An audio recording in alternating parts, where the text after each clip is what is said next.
Hello guys, March 19, 2024 nang ginanap ang lakbay-aral ng mga bata, daycare center ng Barangay Anibong at Barangay Bakong kasama ng kanilang mga guro at mga magulang.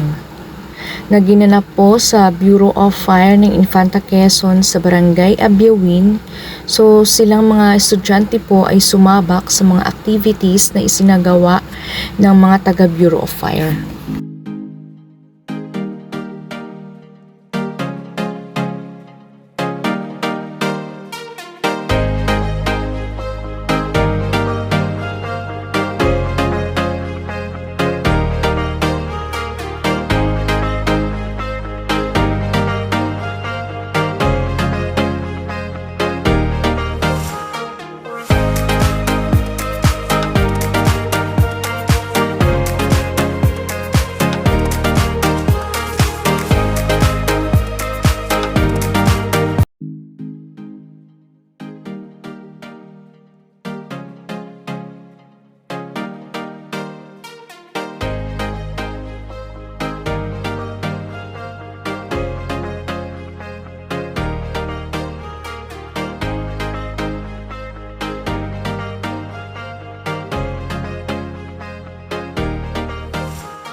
Hi! Hello! Ayan, mukhang medyo kulang sa energy ng ating mga bata. Hi! Hello! Nag-breakfast na kayo? Nag-breakfast na kayo? Ayan, mukhang alang-alang yung sagot Ayan, may question si Kuya Bombero. Paano tayo makakaiwas sa sunog sa ating tahanan? Ano ang dapat natin gawin para makaiwas sa sunog? Sino gusto sumagot? Taas ang kamay. Yun, si malakas ang loob nito. Alam nito ang sagot. Anong pangalan? What's your name? Pero William Baga. Ano ang dapat mong gawin para makaiwas sa sunog sa inyong tahanan? Ama, bakit kita tayo-tayo? Hindi alam. Nasagot-sagot, hindi alam. Paano daw para makaiwas sa Okay lang, sunog? natin ang help ni Tutoy. Sino bang gusto sumagot? Anong dapat natin gawin para makaiwas sa sunog? Yun. Okay, anong pangalan mo? Sayin mo po, Brianny Baisa. May tanong si Kuya Bombero, ano ang dapat mong gawin para makaiwas sa sunog?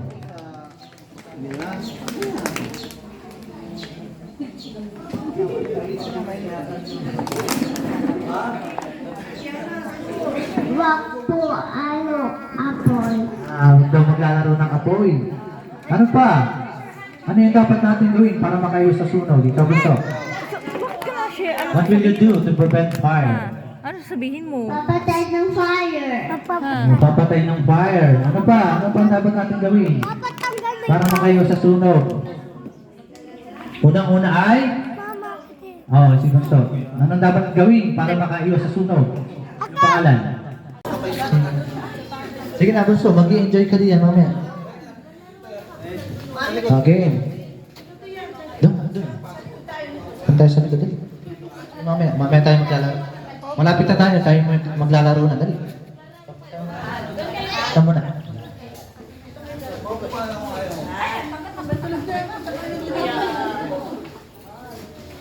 Ayan.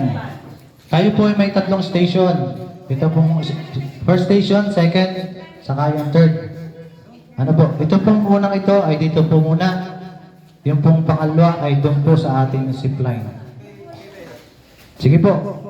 Paki-assist na lang po ng ating parents at saka po ng ating child development worker. Yung pong group 2, doon na po sa may... Ganda, oh. Susuotan ng ano. Para kayong maliliit na bumbero. Dito kayo ay sila. Pakatamaan ka, nakita mo. Okay, ka dito. Matay yung apoy na nasa ating damit. Smile, Nera. Diyan ka lang. Diyan ka lang. Sus, maganda, masarap. Diyan ka lang, Bon. Yan, yan ang gagawin natin yung bata ha. Tingnan mo si Nero, mamaya. Yan, kunwari may appointment, dapat ay itong gagawin nyo, mag-stop, drop, and roll. Yun ang gagawin nyo. Sige. Spider-Man kayo. Drop, takpan na mo pa. Para kayong mga artista, para si... Pagkatapos po ay doon na tayo sa may firehouse. Paki-assist na lang po din ang ating mga parents. Wow, ganda. Oh, tita, tatak.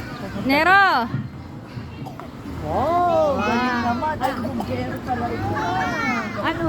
Fireman pala ito. Oo, kasok. Dapat. Yan.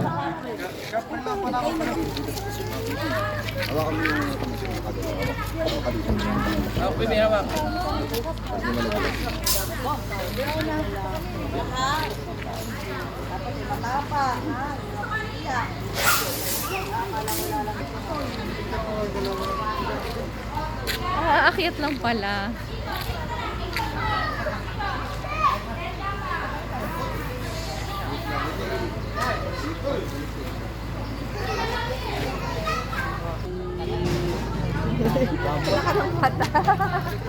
O, tingnan mo si Coco.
Bangkitin mo na. Ulit.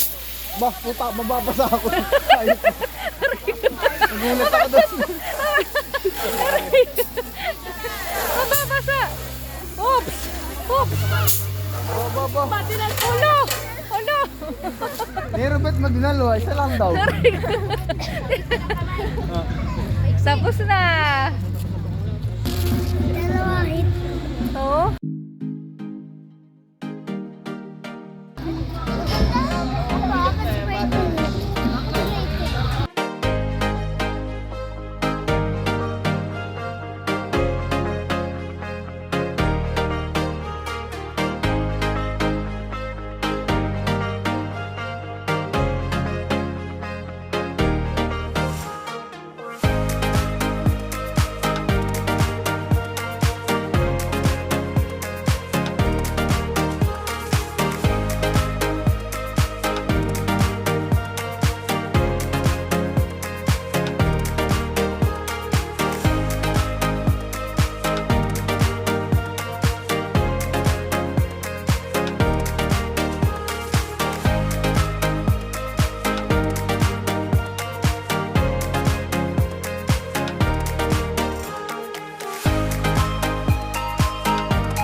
Shoutout po sa mga bombero ng Bureau of Fire Protection ng Infanta Quezon, lalong higit po sa station po ng Barangay Abiawin. Dahil super nag-enjoy po ang mga bata sa ginanap na lakbay-aral ng DCC Anibong at DCC Bacong, dahil super nga po sila nag-enjoy, kasama na din po ang mga magulang dahil nakita namin ang aming mga mini bombero. Maraming salamat po sa mga activities inyong ibinahagi sa aming mga anak para maiwasan ang sunog. Ganon din po sa aming dalawang guro na nakasama na si Ma'am Alice at Ma'am Cheryl. Super nag-enjoy po talaga ang mga bata, lalo higit po ang aking anak na si Granero. Super kulit at gustong gusto pong ulitin ng mga lahat ng mga activities gaya po ng stop, drop, and roll. So, yung kanya pong damit ay talagang madumi na. Tsaka po dun sa magbuga ng tubig at dun po sa zipline. Nakaulit po siya sa stop, drop, and roll ng ilang beses at doon po sa pagbuga ng tubig ng isang beses. Pero doon po sa zipline ay gustong-gusto pa po niyang ulitin, pero marami po pong nakapila. Kaya hindi po siya nakaulit doon. So, nakalingat lang po ako sa pagbabantay sa kanya. Nandun na naman siya sa pagbuga ng tubig. Maraming salamat po sa bagong aral na tutunan ng aming mga anak na inyong ibinahagi. Ito po ay isang karanasan na hindi malilimutan ng aming mga anak. Gaya po ng sa fire. Yung pong wag paglaruan ng apoy para makaiwas sa sunog. Maraming salamat din po sa mga parents na sumama at nag-abala para maalalayan po ang kanilang mga anak. Nawa po ay marami pang matutunan ng aming mga anak, ang aming mga bata, gaya ng mga ganitong activities na isinagawa po ng taga Bureau of Fire Protection Infanta Quezon sa Barangay Abiawin. Sabi nga po ay ligtas ang may alam. So, maraming salamat po. At salamat po sa inyong pakikinig at panonood ng aming video. God bless.